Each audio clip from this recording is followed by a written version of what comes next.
Bonsoir à tous, j'espère que vous êtes au top de votre forme. Bienvenue sur PP News.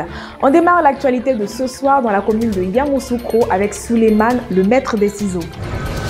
Ce lundi 16 décembre 2019, PP News est allé à la rencontre d'un jeune amoureux de la couture. Il se nomme Koné Souleymane et il a commencé son apprentissage dès l'âge de 10 ans.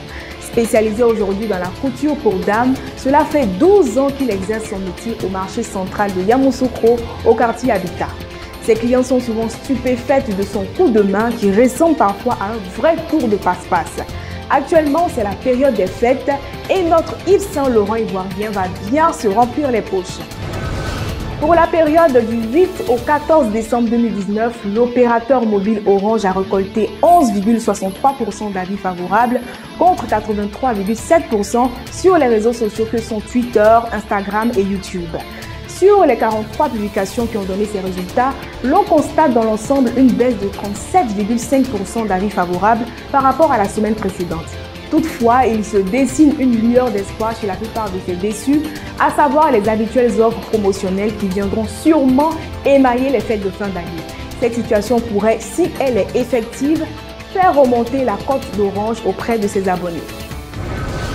Ce jeudi 12 décembre, au quartier évêché de Daloa, la famille Koulibaly a organisé la sortie de son deuxième enfant. Des annonces ont été faites par le griot qui a souligné la bonne disposition des génies quant à la protection du petit Koulibaly Ibrahim Kaïl, qui est âgé de 4 mois à peine. Comme remerciement à ceux qui ont fait le déplacement, les Koulibaly ont servi un bélier et l'ont partagé avec les invités, comme il est de coutume chez les musulmans. On termine cette édition de PP News avec la découverte de Kouebo, le village au pied du Rambo. Kouebo vient de l'emprunt du nom d'une pierre de Didier V sur laquelle on peut voir aujourd'hui des traces de pas de jeans incarnés. Le peuple parti de Didier V est appelé les Ngban. Lors de la traite des Noirs, ils ont payé un lourd tribut en perte de vie humaine. Pour mettre fin à la tuerie des bras valides, la matriarche Ofete Afoué a dû donner tout l'or de la chefferie au gouverneur de l'époque.